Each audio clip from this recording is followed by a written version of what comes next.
Welcome to the wonderland stories. میرے بچوں، آج کی ہنسی مزاح اور جادوئی کہانی کا نام ہے گدھا شیر کی کھال میں۔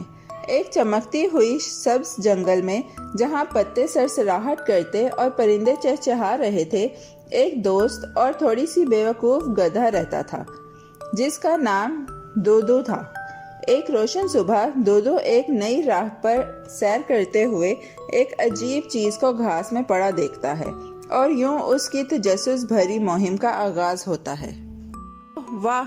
دودو خوشی سے آنکھیں چھپکتے ہوئے بولا، یہ تو شیر کا لباس ہے۔ وہ بڑی سنہری کھال جنگل کے فرش پر نرم اور چمکدار پڑی تھی۔ دودو کی آنکھیں جوش سے چمک اٹھی۔ اگر میں یہ پہنوں گا تو سب مجھے شیر کی طرح بہادر اور جرأت مندانہ سمجھیں گے۔ تو پھر دودو نے شیر کی کھال کو خود پر لپیٹ لیا اور اپنا بہترین شیر والا چلنے کا انداز اپنایا، تھوڑا تھوڑا لڑکھڑاتے ہوئے مگر بہت فخر کے ساتھ۔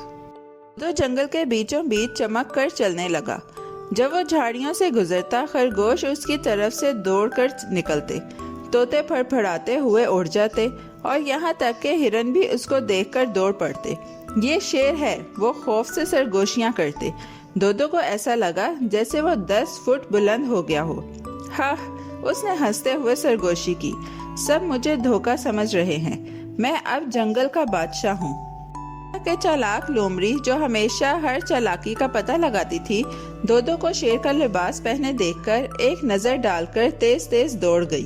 یہ تو زبردست ہے، دودو درخت کے پیچھے چھپتے ہوئے ہنستے ہوئے بولا، سب مجھے جرأت مندانہ اور طاقتور سمجھ رہے ہیں۔ اس کی دم خوشی سے چمک رہی تھی، جو شیر کی کھال کے نیچے چھپ رہی تھی۔ میں تو جنگل کا سب سے چالاک جانور ہوں۔ اوہ نہیں! دودو اتنا خوش تھا کہ وہ خاموش رہنا بھول گیا۔ وہ ہنسنا چاہتا تھا، اور جب گدھے ہنستے ہیں تو وہ بہت بڑی آواز نکالتے ہیں۔ ہی ہاں! دودو نے زور سے آواز نکالی۔ اس کی آواز درختوں کے درمیان گونج اٹھی، شاخوں سے شاخوں تک گونجتی ہوئی۔ نزدیک ہی لومڑی رک گئی۔ رک جاؤ، اس نے کہا۔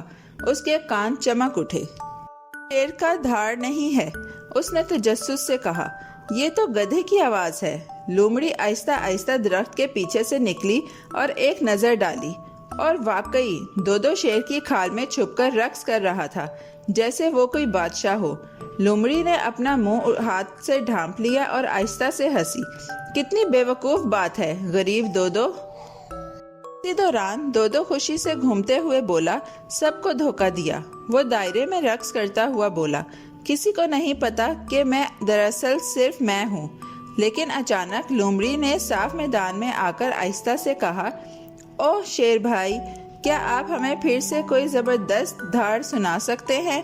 دودو نے رک کر کہا، اوہ، اور پھر دیر ہو چکی تھی۔ دودو نے دوبارہ غلطی سے آواز نکالی۔ جنگل بالکل خاموش ہو گیا، پرندے گانا بند کر چکے تھے، ہوا بھی جیسے رک گئی تھی۔ آہا! لومڑی نے ہنستے ہوئے کہا، تم شیر نہیں ہو، تم تو دودو ہو جو لباس میں چھپ رہے ہو۔ دودو کے کان نیچے جھک گئے، اور اس نے شیر کی کھال کی طرف دیکھا، جو اب بہت بھاری اور بڑی محسوس ہو رہی تھی۔ تمام جنگلی جانور اپنے چھپنے کی جگہوں سے باہر آ گئے۔ وہ درختوں کے پیچھے سے نکل کر میدان میں آ گئے۔ یہ دودو تھا، ایک طوطا بولا۔ اس نے ہمیں دھوکہ دیا، خرگوش نے آنکھیں جھپک کر کہا۔ مگر یہ تو تھوڑا مزیدار تھا، ایک ریچھ نے سرگوشی کی، اور پھر سب ہنسی سے پھوٹ پڑے۔ دودو نے بھی تھوڑی سی مسکراہٹ دی۔ بس خاص محسوس کرنا چاہتا تھا، دودو نے ایمانداری سے کہا۔ سب کہتے ہیں کہ شیر جرأت مندانہ اور شاندار ہوتے ہیں۔ میں نے سوچا اگر میں ان کی طرح نظر آؤں گا تو شاید میں بھی اہم بن جاؤں گا۔ لومڑی نے نرمی سے اپنی دم سے اسے چھوا۔ اے دودو، تمہیں شیر کی کھال کی ضرورت نہیں ہے خاص ہونے کے لیے، تم پہلے ہی ایک خاص ہو۔ عام جانوروں نے سر ہلایا۔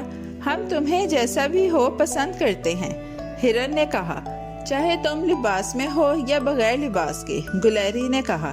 دودو کے کان کھڑے ہو گئے، اور اس کی مسکراہٹ اور زیادہ چمک اٹھی۔